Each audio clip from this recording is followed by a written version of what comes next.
మరొక విషయాన్ని నేను ఈరోజు మీతో చెప్తాను. నేను నైవేద్యమును గూర్చి మీతో మాట్లాడక మునిపే ఈ నైవేద్యం గురించి సుమారు 3-4 వర్తమానాలు ఉంటాయి. నైవేద్యము అర్పించటం వలన ఫలితం ఏంటి? అసలు నైవేద్యం ఎందుకు అర్పించబడాలి? దహన బలి ఎందుకు? ఒకటి, ప్రాయశ్చిత్తం కొరకు, దేవుడు మనలను అంగీకరించడానికి. మరి నైవేద్యం ఎందుకు?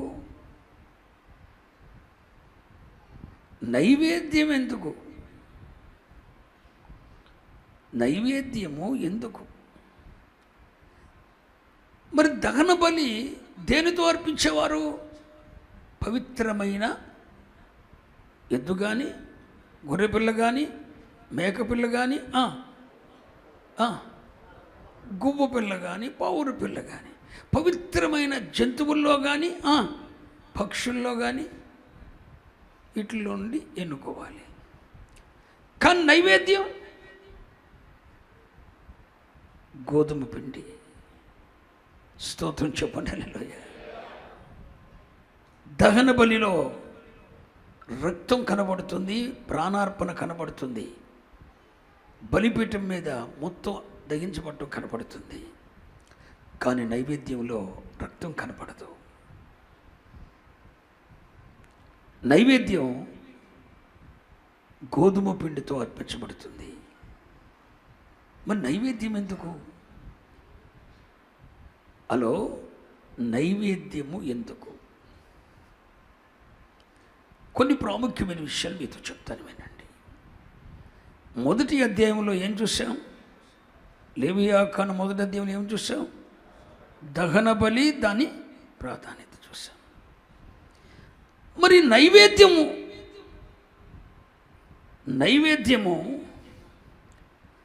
3 స్థాయిల్లో కనపడుతుంది. చాలా జాగ్రత్తగా రండి. మీరు ఇంటికి వెళ్ళిన తర్వాత చదవండి లేవియాకాండం 2వ అధ్యాయం. నైవేద్యము 3 స్థాయిల్లో కనపడుతుంది. ఒకటి,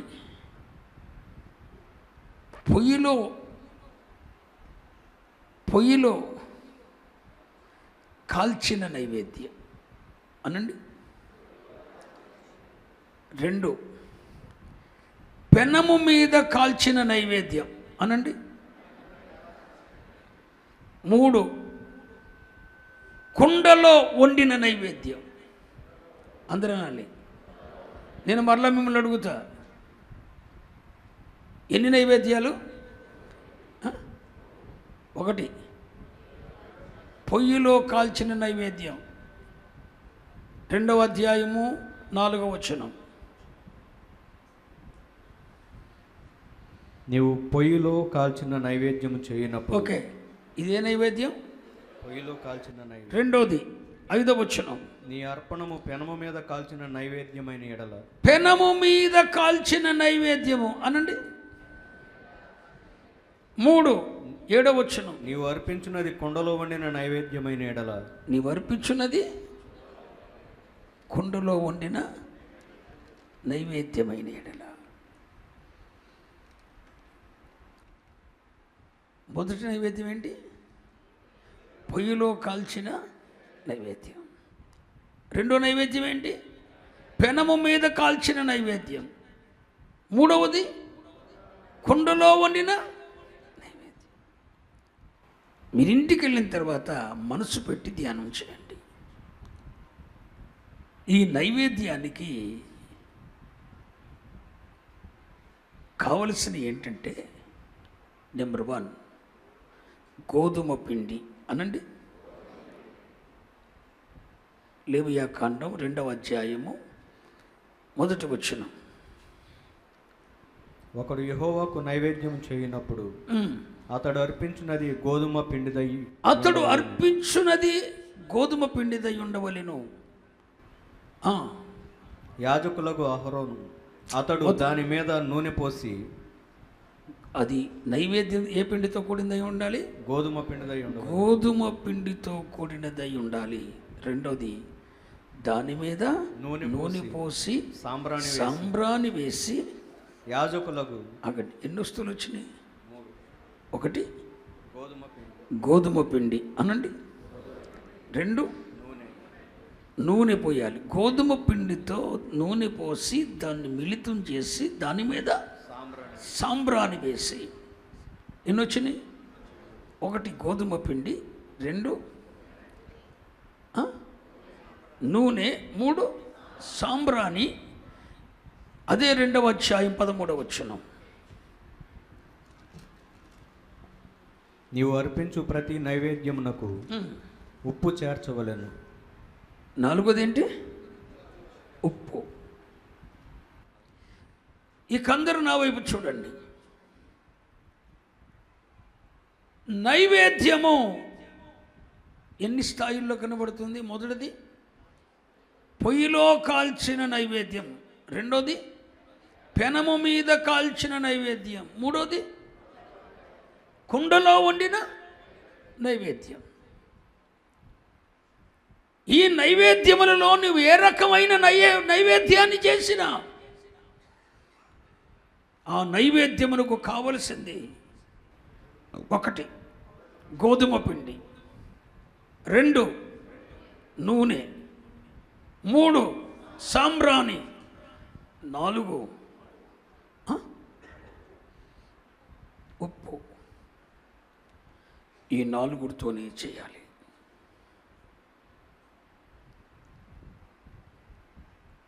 ఈ నైవేద్యము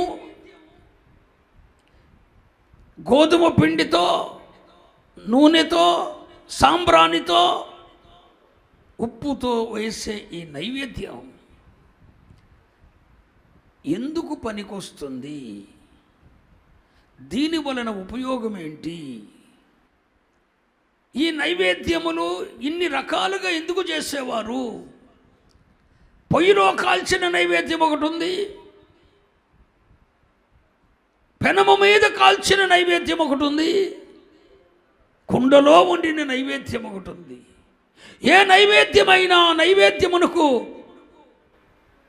పరికరాలు మాత్రము అదే వస్తు గోధుమ పిండి, నూనె, సాంబ్రాణి, ఉప్పు. ఈ 4తో అర్పించాలి. ఎలా అర్పించాలి? దేవునికి నైవేద్యం ఇవ్వటానికి ఒక మనుషుడు వచ్చాడు. క్రొత్తగా పంట పండింది. ఆ పంటలో కొంత పిండి తీసుకొచ్చి దేవునికి నైవేద్యం ఇవ్వటానికి వచ్చాడు. యాజకుడి దగ్గర తెచ్చాడు. తెచ్చిన దానిలో 2వ అధ్యాయం 2వ వచనం. యాజకులకు అహరోను కుమారుల యొద్దకు దానిని తేవలేను. అందులో నుండి యాజకుడు తన చేరతో చేరెడు నూనె చేరెడు గోధుమ పిండి దాని సాంబ్రాణి అంతయు తీసుకొని ఒకడు వచ్చాడు దేవునికి నైవేద్యం ఇవ్వటానికి. బత్తాడు తెచ్చాడు. ఏంటి? గోధుమ పిండి. దాంట్లో ఎంత తీశాడు? చారడు, అంటే గుప్పిలతో పట్టగలిగినంత తీశాడు. చారడు తీశాడు. నెక్స్ట్ చారడు నూనె తెచ్చాడు. 10 కేజీలు నూనె తెచ్చాడు ఒకడు. దాంట్లో ఎంత తీశాడు? చారడు తీశాడు. సాంబ్రాణి అంత తెచ్చాడు, గుప్పుడు తెచ్చాడు. సాంబ్రాణి అంతా వేసేసాడు. కానీ గోధుమ పిండి మాత్రం చారడు, నూనె చారడు సమానం. సాంబ్రాణి మాత్రం మొత్తం సాంబ్రాణి అంతయు వేశాడు. గోధుమ పిండిలో నూనె వేసి దాన్ని పిసికాడు. గోధుమ పిండితో సమ్మిళితం చేశాడు దాన్ని, నూనెను. దానిపైన అది నుప్పుల మీద పెట్టి ఈ సాంబ్రాన్ని నుప్పుల మీద వేశాడు. గోధుమ పిండిలో నూనె వేసి పిసికాడు. దానితో ఉప్పు తెచ్చాడు. దాన్ని పొయ్యిలో కాల్చే నైవేద్యం అయితే పొయ్యిలో, పెనము మీద కాల్చేదైతే పెనం మీద, లేదంటే కుండలో వండేదైతే కుండకు తగినట్టుగా ఈ మూడిటిని మిళితం చేసి గోధుమ పిండి, నూనె, ఉప్పు మిళితం చేశాడు. నూనెను గోధుమ పిండిని మిళితం చేశాడు, ఉప్పు చేర్చాడు, దాన్ని నిప్పుల మీద కాల్చాడు. పొయ్యిలో కాల్చేదైతే పొయ్యిలో, పెనం మీద కాల్చేదైతే పెనం మీద, కుండలో కాల్చేదైతే కుండలో కాల్చాడు. సాంబ్రాన్ని అంతా నిప్పుల మీద వేసి ధూపం వేశాడు. అది దేవుడు ఆగ్రహించాడు. ఆగ్రహించి ఆ సువాసనను ఆగ్రహించి ఆ నైవేద్యాన్ని దేవుడు అంగీకరించాడు. స్తోత్రం చెప్పండి. మరి తెచ్చిన బత్తాలో చారడేగా దేవునికి అర్పించింది. నైవేద్యంలో చారడ తీసాడు అంతే, మిగిలిందంతా ఎవరిది? యాజకునిది. స్తోత్రం చెప్పండి. మిగిలినదంతా యాజకునిది అయింది. కానీ దహన బలిలో యాజకుడికి ఏది లేదు. నైవేద్య బలిలో నైవేద్యం అర్పించేటప్పుడు చారడు పిండి, చారడు నూనె పోసాడు, ఉప్పు చేర్చాడు, మిగిలిన 3 భాగాలు ఈయన తీసుకున్నాడు. తగినంత ఉప్పు చేర్చాడు, మిగిలినదంతే యాజకునిది. కానీ సాంబ్రాణి మొత్తం నిప్పుల మీద వేశాడు. ఈ హోమము దేవునికి ఇంపైన సువాసన కలది. ఈ హోమమును గూర్చి, ఈ నైవేద్యమును గూర్చి, ఇలాంటి నైవేద్యం ఒకటి పాత నిబంధనలో చేస్తే ఆ నైవేద్యము ప్రజలకు ఏం చేసేది, ఆ నైవేద్యం వలన ఉపయోగం ఏంటి అని అంటే, ఒకసారి మీ బైబిల్ తీసి చూడండి. లేవియాకాండం 2వ అధ్యాయం 2వ వచనం. యాజకులకు అహరోను కుమారుల యొద్దకు దానిని తేవలెను.